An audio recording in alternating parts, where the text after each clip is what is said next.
Prvým komponentom, ktorý budeme osádzať do skrine, je matičná doska. Väčšinou sa v balení nachádza matičná doska, SATA káble alebo poprípade IDE-ATA káble a pliešok, ktorý dávame na zadnú časť skrine. Ten založíme ako prvý.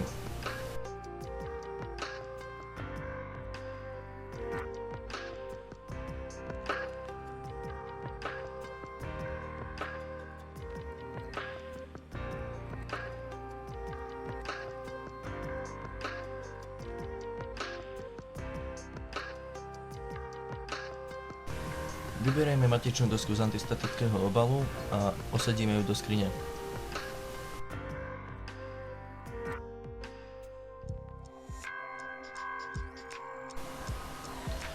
Potom musíme matičnú dosku pripevniť k skrini.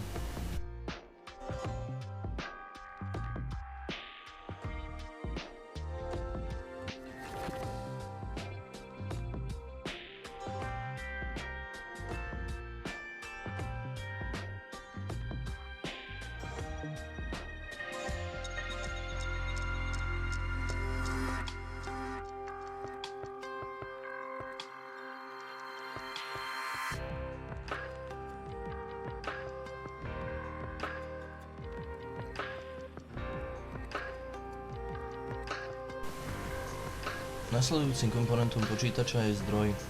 Slúži na napájanie samotnej matičnej dosky a zvyšných komponentov ako je harddisk, optická mechanika, disketová mechanika a poprípade iné. Väčšinou sa zakladá do hornej časti počítača a prišroubuje sa zo zadnej časti 4 šroubičkami.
Osadíme procesor do soketu, v tomto prípade je to LG A775.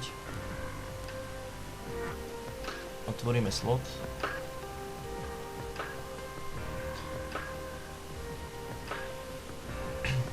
Zoberieme procesor, ale pozor, aby sme sa nechytili kontaktov na spoju.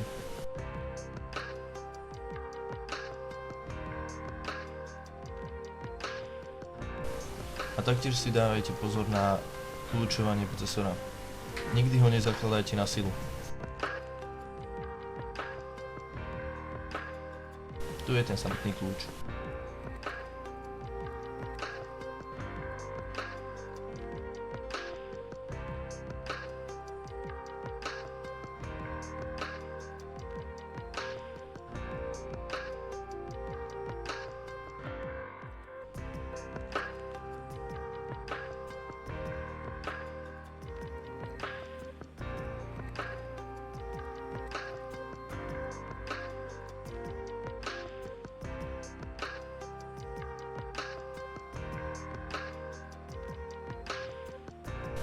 Ďalším komponentom je chladič procesoru.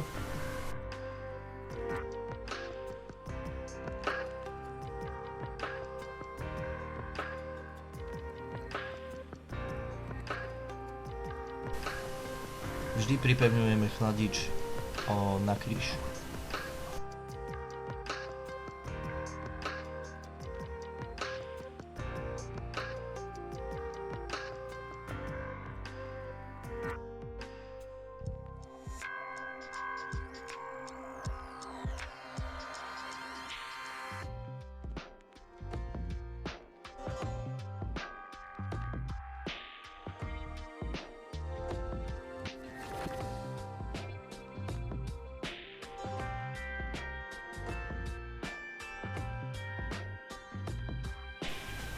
dajte si pozor, aby ste nezabudli zapojiť napájanie na chladič.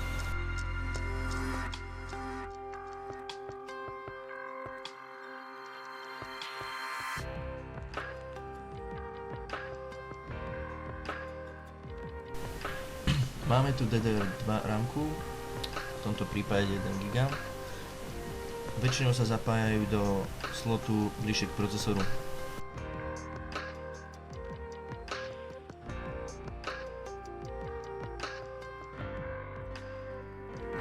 Ďalším komponentom je hard disk. Zasunieme ho do spodnej časti počítačovej skrine a poriadne skrutkujeme šroubami.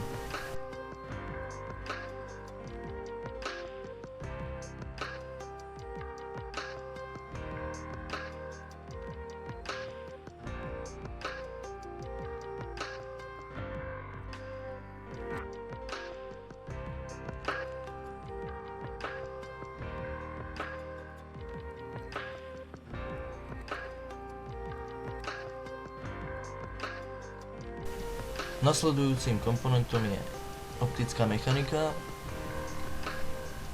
Zasunieme ju do počej skrine. Taktiež prišroubujeme.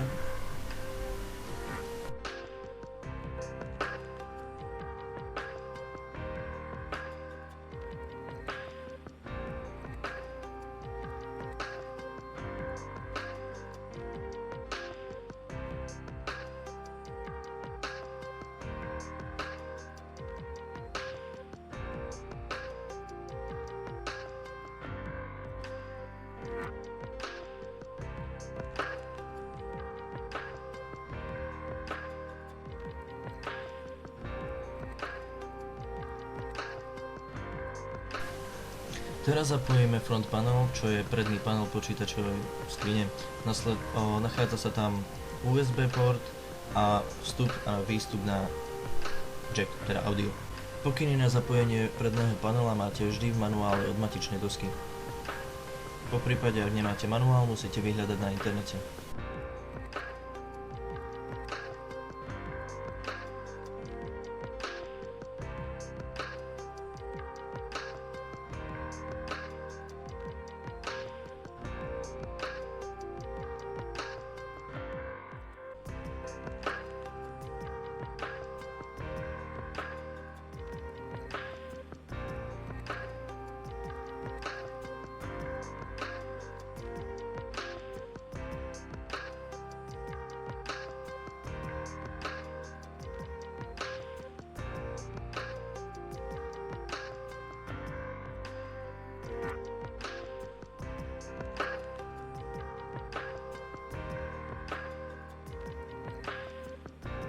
Do front panelu zapájame kábliky ako sú power switch, reset switch, LED dioda na hard disk a dioda signalizujúca zapnutý počítač.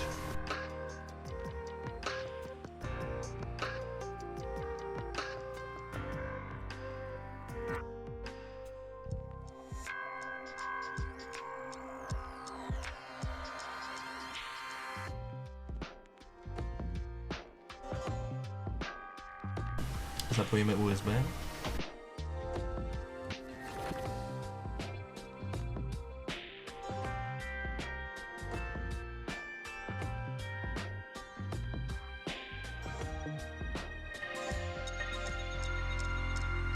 Tu vidíte predný panel.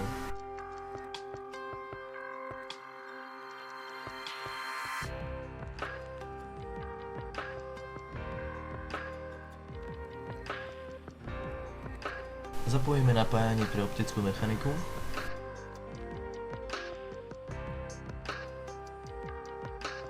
V tomto prípade sú všetky komponenty počítača rozhrania SATA. Pripojíme napájanie k matičnej doske. V tomto prípade ide o ATX 24-pinový napájací kábel. Taktiež zapojíme hard disk.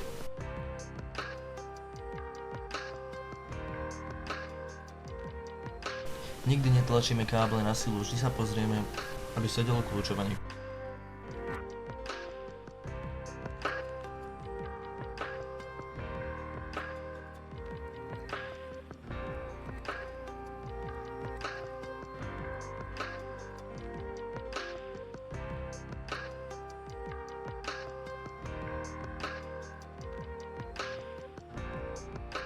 Zapojíme dátový kábel pre harddisk aj pre optickú mechaniku.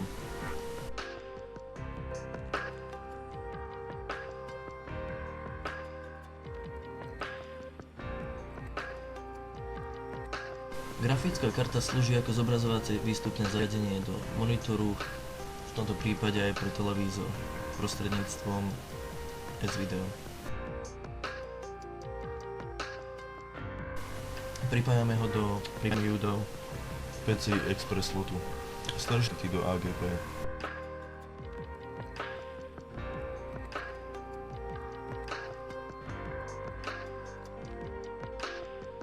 Pripevníme k skrini.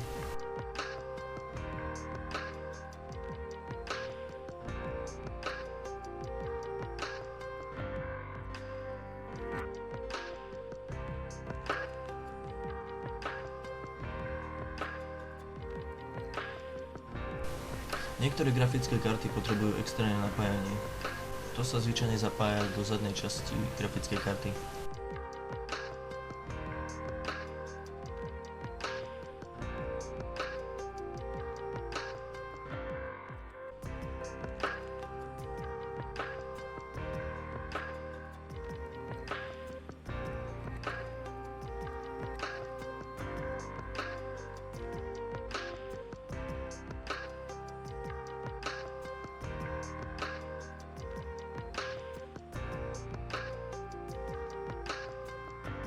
Po prípade, ak skriňa od počítača obsahuje externé chladiče, tak zapojíme aj tie.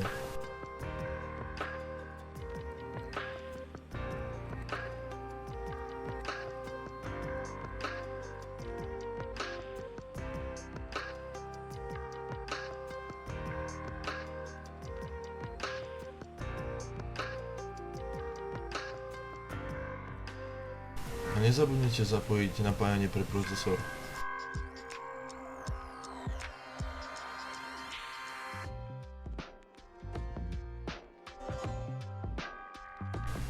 A teraz sme už prakticky mali mať zložený počítač.